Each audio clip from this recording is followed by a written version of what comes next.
반갑습니다. 옆에 분과 인사하겠습니다. 예, 옆에 분과 인사하겠습니다. 당신을 뵈니 하나님 뵙는 것 같습니다. 인사하겠습니다. 네. 당신을 뵈니 예수님 뵙는 것 같습니다. 인사하겠습니다. 예, 마지막으로 당신을 뵈니 천사를 만나는 것 같습니다. 인사하겠습니다. 네. 네, 천사 같으십니다. 이렇게 인사하는 겁니다. 이 인사가 여러분의 삶 속에서 계속해서 이루어질 때 여러분의 모든 인간관계가 다 주님 안에 복될 줄로 믿습니다. 아멘. 오늘은 사도행전 시리즈 10번째 시간입니다. 오늘 이 말씀을 통해서 우리가 좋은 교회가 어떤 교회인가, 좋은 교회의 두 가지 디아코니아란 제목으로 함께 은혜 나눠보도록 하겠습니다. 제가 설교를 시작하면서 한 가지 질문을 좀 드리려고 그래요. 여러분, 좋은 교회는 어떤 교회입니까? 여러분이 다니고 계시는 교회는 좋은 교회입니까? 약해. 다시. 여러분의 교회는 좋은 교회입니까? 아멘. 네. 우리 구세군 시드니 한인교회가 정말 더 좋은 교회가 되기를 소망하십니까? 네. 우리 교회가 더 좋은 교회가 되기 위해서 우리가 필요한 것이 무엇인가 오늘 말씀을 통해서 살펴보려고 합니다. 오늘 본문은 하나님의 말씀이 왕성하여지고 제자의 수가 폭발적으로 늘어나고 초대교회를 핍박하고 예수의 부활의 도를 전하는 것을 막았던 제사들의 무리들까지도 그 말씀에 복종하고 또 그 핍박이 멈추게 되는 놀라운 역사의 기록이 담겨있는 본문입니다. 그런데 우리가 꼭 알아야 될 사실은 본문의 기사가 단지 초대교회가 대형교회로 성장하는 과정을 설명하는 것이 아니라는 겁니다. 진정한 의미에서 좋은 교회가 되어가고 있는 그 과정을 보여주고 있는 본문이라는 겁니다. 그 과정은 여러분도 다 아시겠지만 평탄치 않았습니다. 마귀의 수많은 공격과 음해를 극복하며 한마음 한뜻으로 전진한 결과였습니다. 어떻게 이런 일이 가능했을까요? 우리 구세군 시드니 한인교회가 부흥하기를 소망하며 오랫동안 기도해 오신 분이라면 이 말씀에 관심을 갖고 공부해 봐야 될 줄로 믿습니다. 오늘 구세군 시드니 한인교회가 부흥하기를 원하십니까? 우리 교회가 좋은 교회가 되기를 간절히 소망하십니까? 오늘 이 말씀을 통해서 해답과 도전을 얻으시기 바랍니다. 오늘 첫째로 무엇이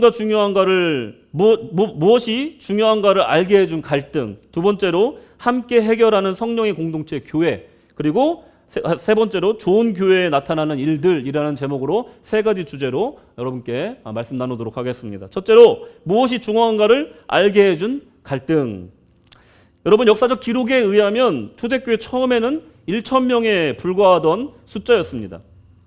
서기 100년경 7,000명, 또 10,000명까지 늘어났고 서기 200년경에는 20만 명으로 급상승했습니다. 여러분, 10,000명에서 20만 명으로, 또 300년쯤에서 콘스탄틴 황제가 기독교를 공인할 때쯤 돼서는 500만 명, 600만 명으로 추정될 정도로 교회는 엄청나게 급성장을 하게 됩니다. 이 기독교 교회의 폭발적인 성장세는 바로 초대교회의 이 성장으로부터 시작되었다는 겁니다. 오늘 본문의 1절의 기사는 그 사실을 단편적으로 보여주는데 1절에 보시면 그때의 제자가 더 많아졌는데 라고 시작을 합니다.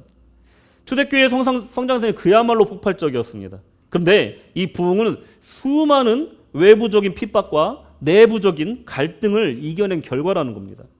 교회의 부흥을 위한 수많은 외적, 내적 도전은 숙명이었다라는 거예요. 성장을 위해서는 갈등은 필연적이라는 겁니다. 수많은 갈등을 영적이고 지혜롭게 극복한 교회는 하나님의 뜻을 이루며 폭발적으로 성장하지만 그렇지 못한 교회는 정체하거나 퇴보하고 때로는 하나님의 영광을 가리기도 한다는 겁니다. 앞선 설교에서 우리가 아나니아와 삽비라 부부를 살펴보았습니다. 지지난주에. 이 성도의 마음 자세가, 이 선한 사역에 동참하는 성도의 마음 자세가 얼마나 중요한가. 그 마음에 거짓과 위선이 들어가게 되면 그것은 죄의 누룩으로 나타난다라는 것을 우리가 살펴보았었습니다. 그럼 오늘 본문의 문제, 갈등의 요소는 무엇이었을까? 1절을 보시면 그때 제자가 많아졌는데 헬라파 유대인들이 자기의 과부들이 그 매일 구제에 빠짐으로 히브리파 사람을 원망한대. 아멘. 20세기 위대한 설교자 존 스토트는 이 상황에 대해서 이렇게 설명합니다. 교회의 성장으로 인한 흥분은 유감스럽게도 공기스모스, 곧 투덜대는 형태로 표현되는 불평으로 인해서 경감되고 있었다. 한참 소위 잘 나가고 있었는데 이 불평과 불만을 통해서 그 기세가 꺾일 위기에 처했다라는 것을 표현하고 있는 것입니다. 이 당시 폭발적으로 성장하던 초대교회의 불평과 원망의 누룩이 퍼지고 있었던 겁니다. 이 구절에 의하면 생활고에 시달리던 사람들을 돕는 이 구제 사역이 매일 행해지고 있었던 것으로 보입니다. 매일 구제에 빠짐으로 이렇게 얘기하고 있거든요. 매일매일 교회에서 구제 사역을 하고 있었던 거예요. 그런데 이 구제에서 헬라파 유대인 그 중에서도 헬라파 과부에 대한 구제가 잘 이루어지지 않고 있다는 것에 대한 원망이 스물스물 나오고 있었던 겁니다. 1절에 보시면 그때 제자가 더 많아졌는데 이러면서 시작되는데 헬라파 과부들이 매일 구제에서 빠진다는 거예요. 불공평하다라는 불평이 나온 거예요. 특히 당시에는 여러 나라에 흩어져 살던 유대인들이 그 예루살렘에 굉장히 많이 모여들었어요. 왜 그러면 헬라파 유대인 그 중에서도 헬라파 과부들이 그렇게 많았냐 예루살렘에. 잠깐 설명을 드리자면 여러분 그때 어떤 전통이 있었냐면 그 소아시아 지역과 유럽 지역 그리고 헬라 문화권에 있는 그 모든 나라에 유대인들이 디아스포라로 흩어져 살았었어요. 그래서 거기서 정착하여 살고 자녀를 낳고 나름대로 거기에서 자기들의 터전을 가꾸면서 살았단 말이에요. 근데 유대인들의 전통이 뭐가 있었냐면 우리의 인생의 황혼기가 되면은 예루살렘의 그 거룩한 성으로 돌아가서 그 인생의 마지막을 맞이하자 이런 기류가 있었대요. 무슨 말입니까? 노년이 되면은 다 예루살렘으로 돌아온 거예요. 자기의 터전을 버리고 다 거기로 이주해 온 겁니다. 그러다 보니까 예루살렘에 헬라파 사람들이 굉장히 많았던 거예요. 여러분 남자가 먼저 죽습니까? 여자가 먼저 죽습니까? 갑자기 물어봐서 모르세요? 저는 아는데 남자가 먼저 죽습니다. 왜 그런지는 모르겠지만 평균 수명이 남자가 짧잖아요. 뭐 어떤 분들은 뭐 여자들이 독해서 그렇다는데 그건 아닌 것 같고 남자들이 일단 평균 수명이 짧습니다. 그러다 보니까 어떻게 됩니까? 같이 이주를 해왔는데 남편이 먼저 돌아가시는 거예요. 그러니까 자연스럽게 헬라파 과부들이 늘어나게 된 겁니다. 자연스러운 문제였어요. 이런 헬라파 과부들이 늘어난 문제들이 초대교회가 성장하면서도 같이 따라서 움직이게 됐다는 겁니다. 이런 비판과 원망을 분란에 대한 사도들의 반응은 어땠는가 한번 보겠는데 이 분란은요 그렇게 부정적인 것만은 아니었다는 것을 저는 설명하고 있는 거예요. 자연스러운 현상이었다는 겁니다. 성장에 따르는 자연스러운 현상이었다는 겁니다. 2절에 보시면 12사도가 모든 제자를 불러 이르되 우리가 하나님의 말씀을 제쳐놓고 접대를 일삼는 것이 마땅하지 아니하니 라고 얘기를 해요. 사도들은 일단 제자들을 모두 불러 모읍니다. 그리고 일반 성도들과 제자들을 갖고 있는 원망의 원인에 대해서 깊이 통찰한 내용을 서로 나눠요. 여러분 교회는요 한 사람이 어떤 일을 결정하거나 어떤 문제의 해결점을 찾아서 말하게 되면요 분란이 더 커집니다. 모두 모아서 함께 그 일을 해결하려고 했던 거예요. 사도들은 일단 제자들 다 모은 겁니다. 이 분란은 단지 구제의 문제가 아니라는 얘기를 먼저 합니다. 그리고 문제의 핵심은 사역의 균형이 깨졌다라는 것을 얘기하는 거예요. 구제할 일이 많아졌기 때문이 아니라 그 안에 균형이 깨졌기 때문에 문제가 생긴 거다라는 그런 통찰을 보여주고 있는 겁니다. 여러분 당시 초대교회 구제 사역을 두 가지 축으로 볼 수가 있는데 그것은 큐파와 탄휘라는 것이 있었어요. 이것은 유대교 전통에서 온 겁니다. 이것을 그대로 초대교회에서도 차용을 한 거죠. 큐파라는 것은 뭐냐면 금요일마다 큐파라는 구제 헌금을 거뒀습니다. 그래서 실질적인 금전적인 도움을 주는 구제 사역이었어요. 그리고 또한 매일매일 음식을 장만하여서 집집마다 배달해주는 탐휘라는 사역이 있었어요. 마치 우리가 한 달에 한 번씩 반찬 봉사를 음식을 정성껏 준비해서 이제 배달해 드리는 것 같은 그런 사역이었던 거예요. 그러니까 이런 아름다운 전통들이 초대교회 이전부터 그리고 초대교회 안에서 아주 아름답게 잘 운영되고 있었던 구제 사역이었다라는 겁니다. 그런데 이렇게 좋은 일을 하면서 왜 칭송을 받아도 모자른 판에 왜 원망을 샀을까? 그 원인은 급성장에 있었다라는 겁니다. 교회가 작을 때는 충분히 섬길 수 있었던 그 인원들이 교회가 갑자기 급성장하고 나니까 시스템적으로 준비가 안 돼 있었던 겁니다. 사도들은 하나같이 일선의 봉사를 같이 했어요. 팔 걷어붙이고 사도든 뭐 제자든 뭐 성도든 상관없이 다 같은 마음으로 그냥 그 봉사에 열심히 참여했던 겁니다. 함께 식사하는 자리에 구제금을 나눠주고 현장에서 봉사하고 상담하고 기도해 주었습니다. 그것은 곧 바로 전도로 이어지는 좋은 결과가 나타났다는 거죠. 근데 생각해 보십시오. 사도가 매일매일 구제 현장에 나간다면 말씀 준비할 시간은 언제 가질 수 있을까요? 아무리 성령이 충만한 사람도 말씀을 읽고 기도하는 시간을 충분히 갖지 않고 은혜로운 말씀을 즉흥적으로 전하는 것은 극히 힘든 일이라는 겁니다. 사도들은 구제 사역에 참여하면서 굉장히 큰 기쁨을 느꼈을 거예요. 동시에 마음 한켠에 말씀을 준비하고 기도하는 일에 더 많은 시간을 할애하고 싶은 마음이 굉장히 컸을 겁니다. 준비되지 않은 상태에서 더 묵상하고 더 말씀을 연구하고 나서 정말 이 강단에 섰어야 되는데 하는 그런 후회가 매주 찾아왔을 거라는 겁니다. 여러분, 저도 모퉁이 사역에서 만난 이 지역 주민들을 보면 하나라도 더 주고 싶고 이야기를 들려주고 싶고 기도해주고 싶은 마음이 간절합니다. 물론 그들과 우리의 문화가 다르고 다른 나라 사람이고 때로는 이슬람을 종교로 갖고 있는 사람도 히잡을 쓰고 우리 교회를 찾아올 때가 있지만 그분들을 그냥 하나의 영혼으로 볼 때는 정말 긍휼의 마음이 생기더라는 겁니다. 모퉁이 사역에서 정말 더 확대되고 더 많은 사람들 돕고 전도하고 싶습니다. 학교 요 앞에 보시면요, 아침에 정말로 아이들 등교 시간에 보면요, 교복을 입고서 우르르 물려가는 그 영혼들이 있어요. 학생들이 엄청나게 많습니다. 그리고 또 학교 시간이 보면 우르르 학생들이 저 보드루를 걸어 다녀요. 그걸 보면 제가 어떤 생각을 하는 줄 아십니까? 아침에 일찍 나와서 토스트라도 하나 구워서 아이들한테 나눠주고 싶다, 이런 마음이 들어요. 그리고 여러분, 가끔씩 우리 교회 저 놀이터 작고 좀 아담하지만 다른 사람들한테는 참 요긴한 놀이터예요. 그래서 아이를 데리고 와서 잠깐 놀면 안 될까요 해서 놀게 해주는 그런 엄마들이 종종 보여요.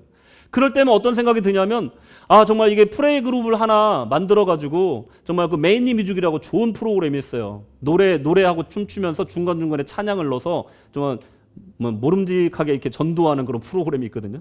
굉장히 좋고 아이들이 굉장히 재밌어하는 프로그램이 있어요. 그거를 좀 했으면 좋겠어요. 프레이 그룹을. 메인리 뮤직 프로그램을 하고 싶어요. 정말 하고 싶은 사역이 정말 많습니다.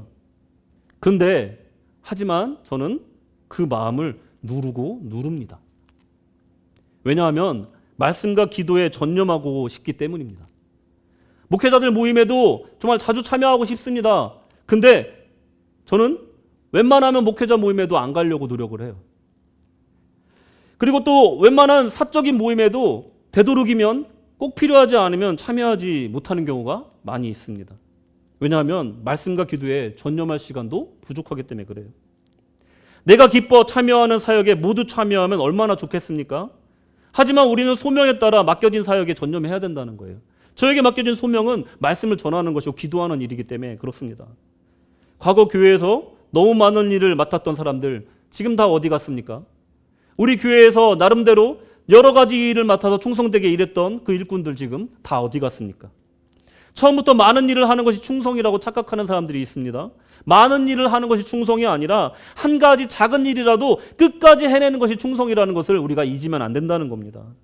우리가 충성하려면 내가 받은 부르심에 맞게 처음에는 작은 것부터 신실하게 끝까지 헌신해야 된다는 겁니다. 마태복음 25장 21절에 보시면 그 주인이 이르되 잘하였도다 착하고 충성된 종아, 내가 작은 일에 충성하였음에 내가 많은 것으로 내게 맡기리니 내 주인의 즐거움에 참여할지어다 하고. 할렐루야. 작은 일부터 끝까지, 이게 바로 충성이라는 겁니다. 제자들과 성도들은 초대교회에서 현재 가장 필요한 것은 헬라파 과부들의 원망을 잠재우는 것이라고 생각했을 수도 있습니다. 그런데 사도들은 다르게 생각했습니다. 더 바쁘게 잠을 줄여서라도 둘 다 완벽하게 열정적으로 하면 되지 않느냐라고 말할 수 있지만 사도들의 생각은 달랐다는 겁니다. 사도들의 원래의 자리로 돌아가는 것은 하나님이 기뻐하시는 일이라고 판단하고 있었던 것이고 더 많은 평신도 리더들을 키워내는 것이 우리의 목적이라고 생각을 했던 것입니다. 우리는 오늘 본문 바로 직전장까지 사도들이 수모를 당하고 채찍에 맞고 감옥에 갇히면서까지 굽히지 않았던 일이 있다는 것을 기억합니다. 그것은 바로 복음 전파였습니다. 5장 42절에 보시면 저희가 날마다 성전에 있든지 집에 있든지 예수는 그리스도라 가르치기를 전도하기를 쉬지 아니하니라. 우리가 진짜로 중요하게 생각해야 될 일은 이거였다라는 겁니다. 헬라파 과부들의 그 갈등을 통해서 우리가 더 확실하게 알게 된 것은 결국은 말씀을 제대로 전하는 것이 이 모든 부흥의 원천이구나라는 것을 더욱더 확실하게 깨닫게 되었다라는 겁니다. 헬라파 과부들의 원망으로 촉발된 초대교회의 분란은 사도들에게 무엇이 소명이고 사도로서 무엇이 더 중요한지를 알려주는 계기가 되었다는 겁니다.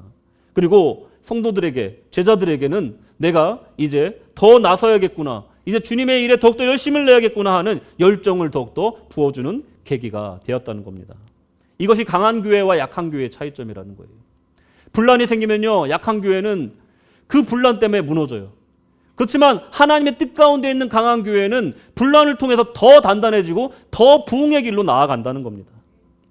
둘째로 함께 해결하는 성령의 교회, 그것이 좋은 교회라는 겁니다.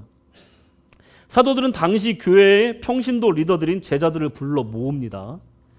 12사도가 모든 제자들을 불러 이르되 우리가 하나님의 말씀을 제쳐놓고 공계를 일삼는 것이 마땅치 아니하니, 공계라는 것은 아까 접대를 일삼는 걸 말하는 겁니다. 하나님의 말씀을 제쳐놓고 접대를 일삼는 것이 마땅하지 아니하니라고 얘기를 하고 있어요. 여기서 마땅하지 않다는 것은 옳지 않은 일이다라고 이제 해석할 수 있지만, 다르게 해석하면 하나님이 기뻐하시지 않는 일이다라고 해석을 하시면 제일 맞습니다. 여기서 접대라고 이 영어로 번역된 이 말은 wait on table이에요. wait on table. 테이블 앞에서 기다리는 걸 말하는 거예요. 그래서 식당이나 카페 가면 웨이터가 있잖아요. 손님이 바라는 어떤 음식이나 아니면 서비스를 제공하기 위해서 대기하고 있는 사람을 웨이터라고 부르는 겁니다. 그 당시에 테이블에서 이루어졌던 일이 뭐냐면 아까 말씀드린 그 쿠파와 탐이, 이 두 가지가 이루어진 거예요.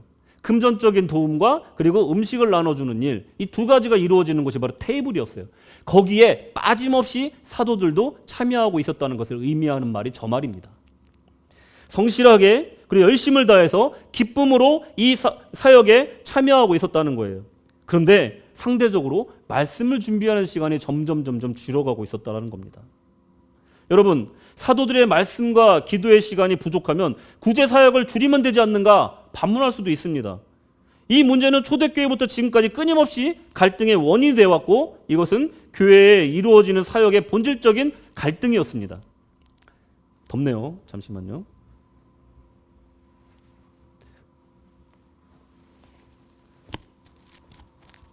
어이구.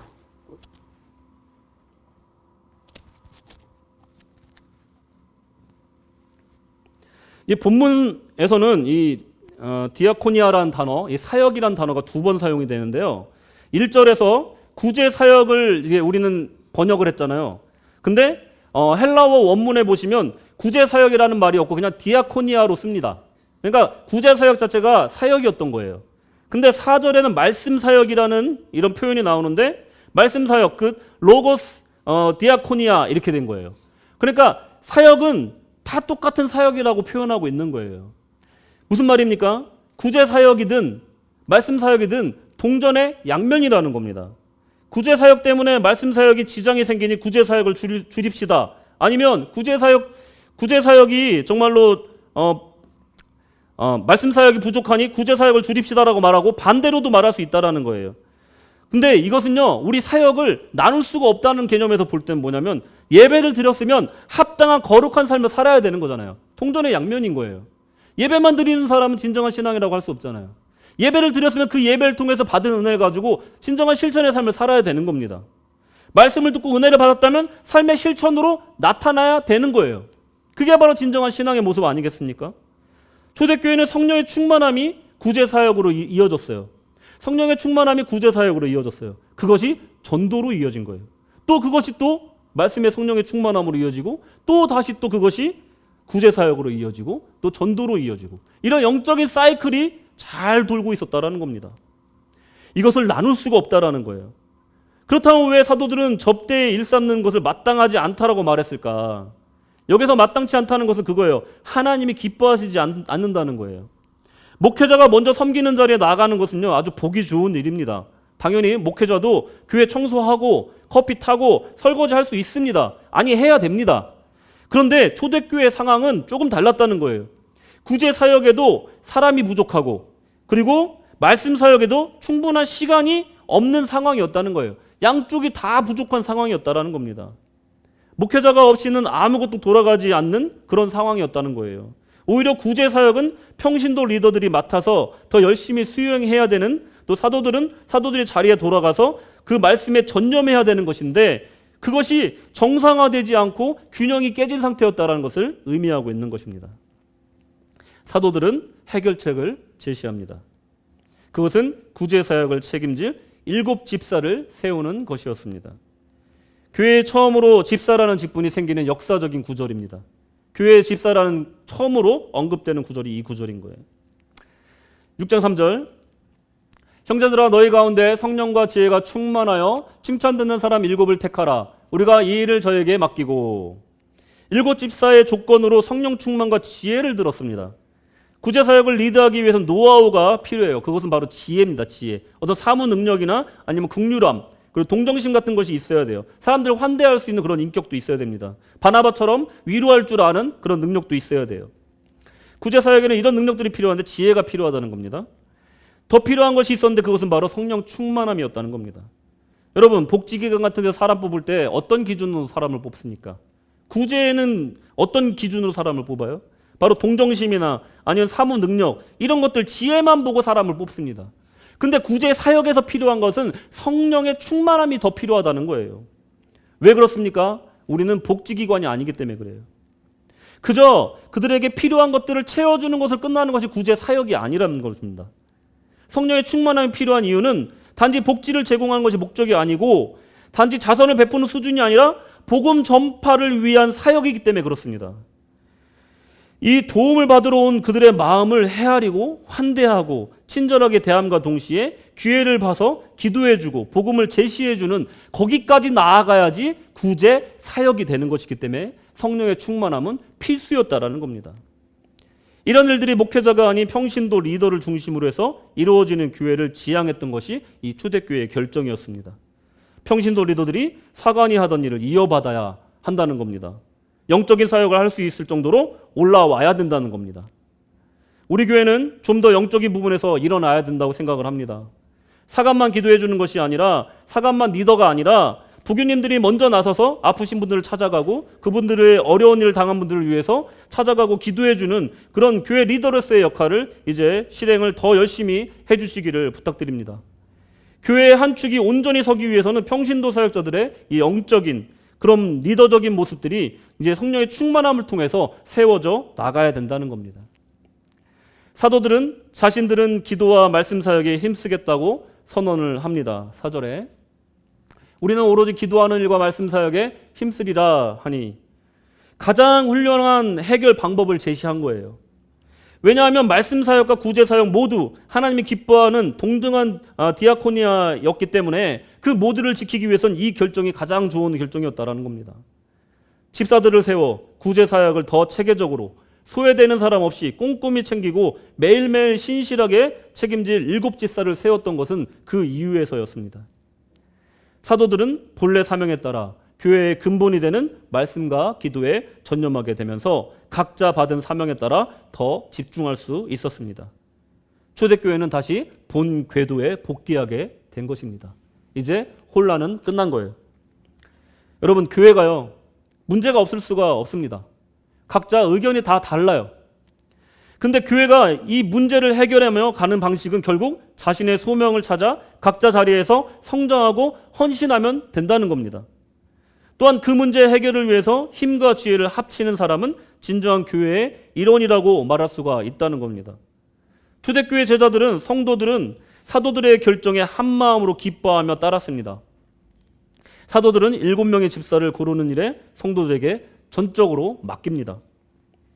5절에 보시면 온 무리가 이 말을 기뻐하여 믿음과 성령이 충만한 사람 스데반과 또 빌립과 프로고로와 니가로르와 디몬과 바메나와 유대교회에 입교했던 안디옥 사람 니골라를 택하여. 교회에 문제가 있으면 그것을 해결을 위해서 한마음으로 더 힘써 기도하라는 뜻인 줄로 믿으시기 바랍니다. 인생을 살다 보면요, 인맥이 몇 번 걸러지는 시기가 와요.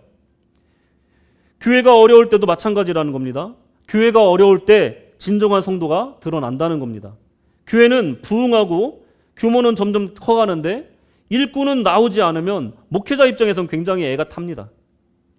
특히 구세군 교회는 목회자가 주기적으로 교체되기 때문에 다음에 올 사관님의 더 능력 있는 사관이 오면 교회가 좋아지겠지 하는 기대를 하곤 합니다. 하지만 사관이 바뀐다 하여도요, 여러분, 사관이 바뀌어도요, 사관의 주된 사역의 소명은 말씀을 전하는 것이기 때문에 실질적으로 교회가 돌아가기 위해서는 부교님들이 일반 평신도 리더들이 일꾼으로서 헌신하지 않으면 교회는 성장하지 않는다는 겁니다. 사관이 강단에서 애끓는 마음으로 외치고 소리쳐도 그 마음에 헌신하고자 하는 다짐과 행함이 없으면 교회는 주일만 반짝하는 교회가 되고 만다는 겁니다. 여러분, 교회에서 사역을 참여하려면 여러 가지 것들을 포기해야 됩니다.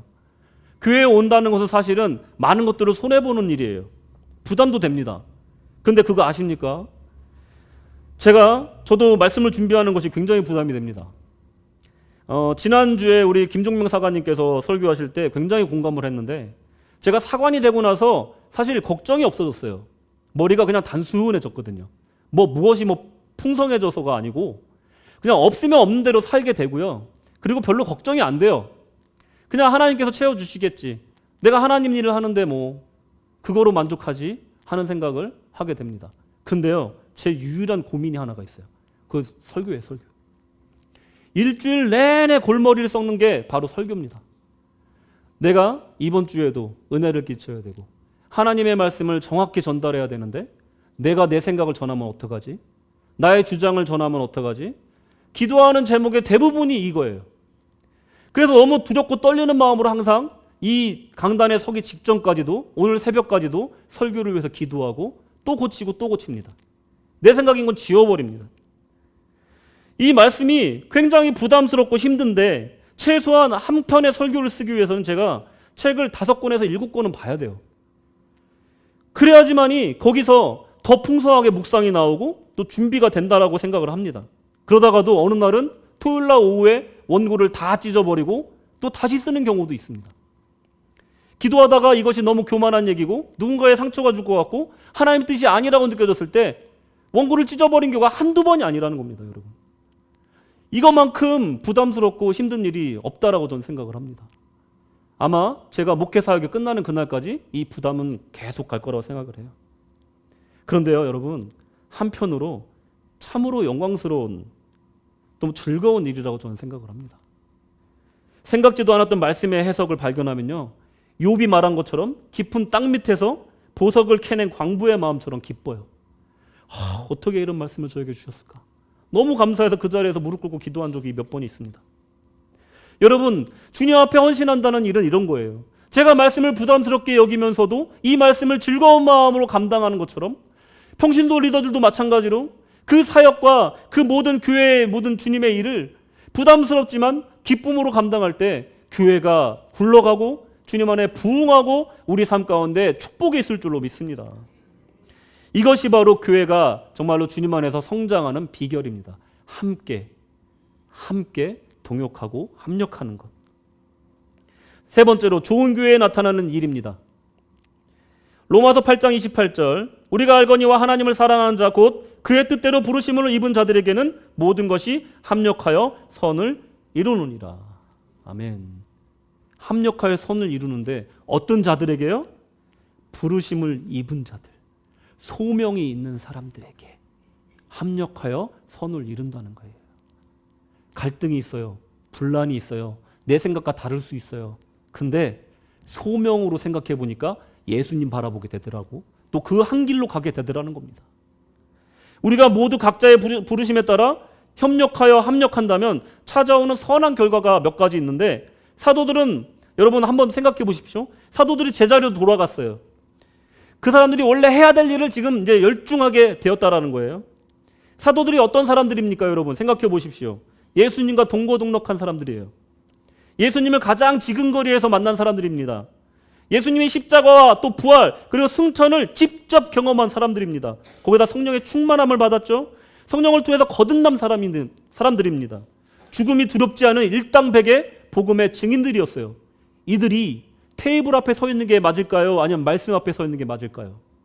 제 자질을 찾아가고 나니 교회에 말씀이 왕성해지기 시작합니다. 놀라운 말씀의 비밀이 계속해서 뿜어져 나오기 시작한 거예요.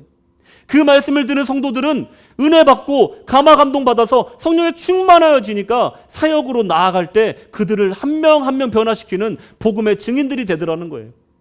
그러니까 그 믿음이 그 제자들이 수가 더 심히 많아졌다라고 그래요. 6, 7절에 보시면 하나님 말씀이 점점 왕성하여 예루살렘에 있는 제자의 수가 더 심히 많아지고 허다한 제사장의 무리들도 이 도에 복종하니라. 아멘. 진짜 중요한 구절이 하나 나옵니다. 말씀이 왕성해졌어요. 그래도 감화받은 성도들이 또 전도하고 구제하니 제자의 수가 더 심히 많아졌어요. 근데 이걸로 끝난 것이 아니라 핍박하고 박해하던 제사장의 무리들도 그리스도의 도에 복종하더라 하는 말씀이 또 나오는 거예요. 굉장히 중요한 말씀입니다. 현대를 살아가는 기독교인에게 너무나 중요한 구절이에요. 이 짧은 구절이 어떤 것을 말하고 있느냐? 지금 반대하는 자들, 세속에 찌들어 있던 권력자들, 복음 앞에 복종하는 날이 속히 오게 되었다라는 겁니다. 우리가 세상을 변화시키는 방법을 생각해 봅니다. 정치를 하거나 아니면 어떤 사회 운동을 해요. 아니면 피켓 들고 시위를 해요. 그러면 세상이 바뀔까요? 여기서 답을 주고 있는 거예요. 세상을 바꾸는 방식은 그리스도의 방식은 그게 아니다라고 말하고 있는 겁니다. 세상을 바꾸는 방식은 바로 이 초대교회가 하고 있는 이 방식을 따르면 세상이 바뀐다는 거예요.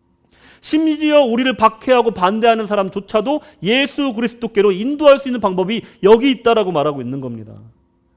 우리가 세상을 바꾸는 방법 바로 이것이라는 겁니다. 하버드대에서는 여러분 인재를 뽑을 때 가장 중요하게 생각하는 기준이 뭔지 아십니까? 공부 잘하는 사람이 아니에요. 재능 많은 사람이 아닙니다. 사회에 기여할 수 있는 인재를 뽑는다는 거예요.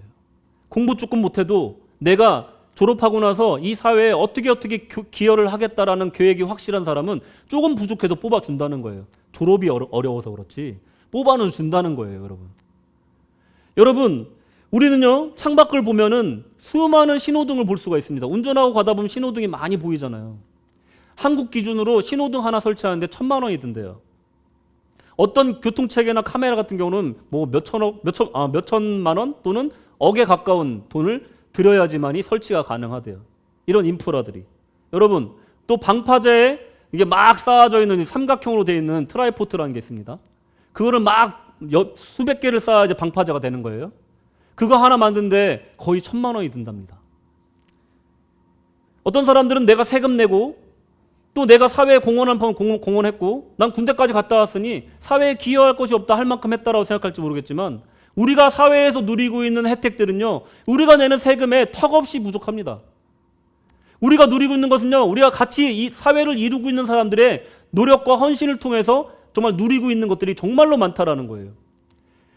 사회는요 그렇기 때문에 교회에게 바라는 어떤 기준이 있어요. 사회가 교회에게 주는 혜택이 너무나 많기 때문에 교회가 사회에게 기여해야 될 것이 어느 정도 기대하는 바가 있더라는 겁니다. 왜 교회가 지금 욕먹습니까? 왜 기독교가 지금 욕먹습니까? 그 기대를 채워주지 못하고 오히려 역행하고 있기 때문에 교회가 욕먹고 있는 겁니다. 여러분, 초대교회는요 그 사회가 원하지도 않았지만 가난을 구제했어요. 자신들의 것을 헌신해서 자기 주변의 사람들을 가난해서 구제했어요. 그러니까 도대체 복음이 뭐길래, 도대체 예수 그리스도가 누구길래 저 내 옆에 있던 그 가난한 사람이 구제를 받는가? 저 사람이 어떻게 예수를 믿더니 저렇게 변하는가? 궁금증을 갖게 되는 거예요.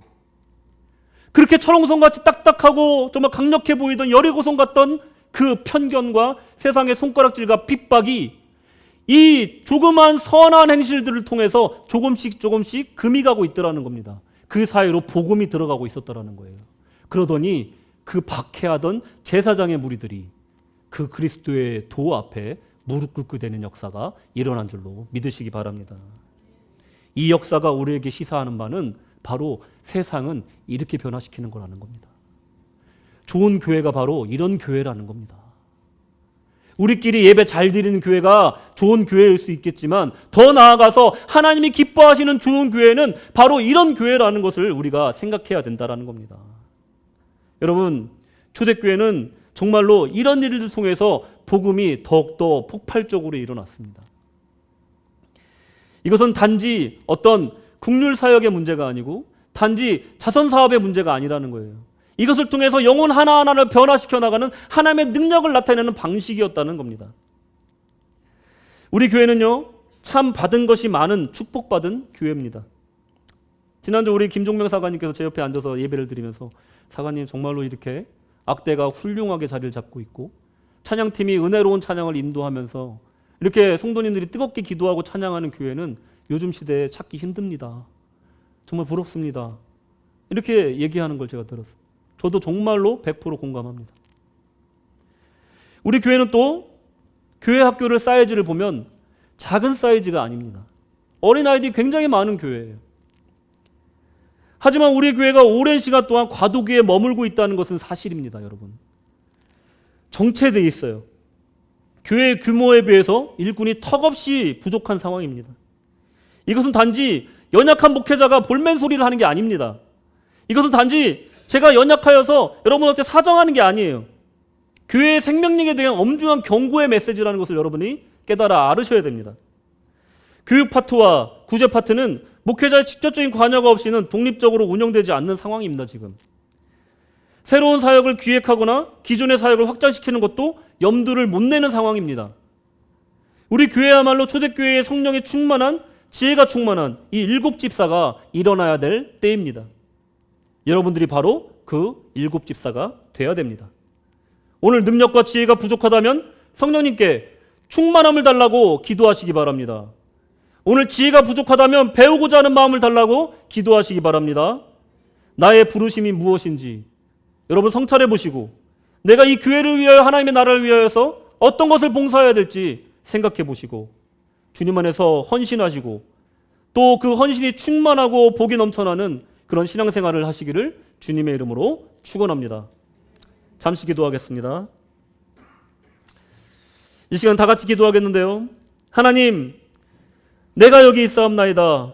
나를 보내주소서.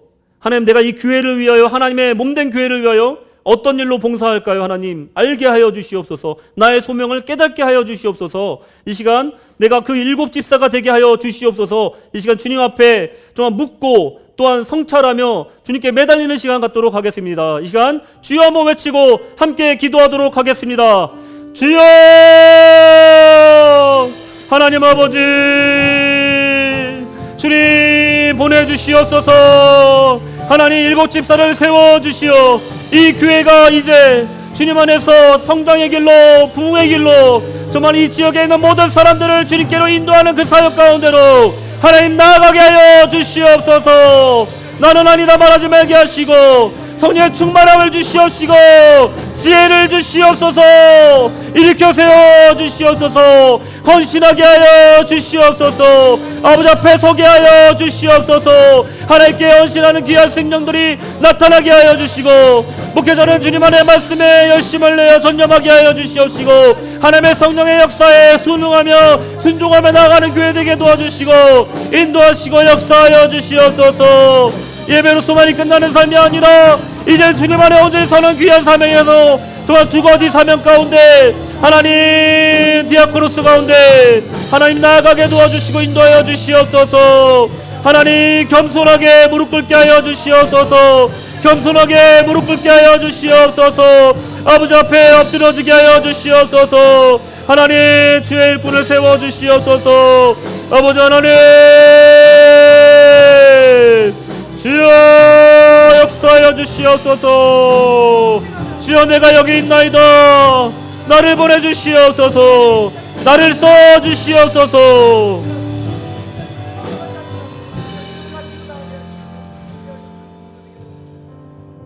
할렐루야. 하나님만 영광 받으시옵소서.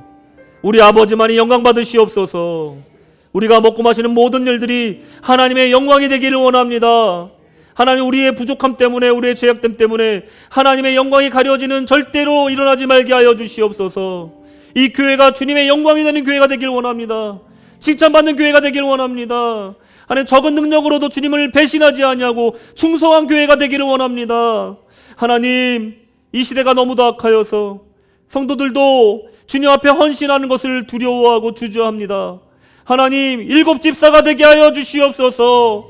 하나님 앞에 부족함이 있더라도 하나님의 성령의 충만함을 주시옵소서 기도하고, 하나님, 지혜가 부족하면 주님 지혜를 주시옵소서. 어찌하든지 간에 만들어져서라도 주님께 쓰임받기를 원합니다 하는 일곱 집사가 되게 하여 주시옵소서. 이 구세군 시드니 한인교회가 이제 한 단계 더 올라가 이 지역에 있는 사람들에게 예수 복음을 전하기를 원합니다. 하나님, 주의 사랑을 실천하기를 원합니다. 그래서 주님 안에서 주의 말씀이 왕성하여지고 그 믿는 자의 수가 더욱더 더해지며 주님 안에 폭발적으로 증가하며 이 지역을 복음화시키기를 원하오니 하나님, 이 교회를 사용하여 주시고 우리를 사용하여 주시옵소서. 주께서 성령으로 충만하게 임자여 주시기를 간절히 소망하오며 예수님의 이름으로 기도드렸습니다. 아멘.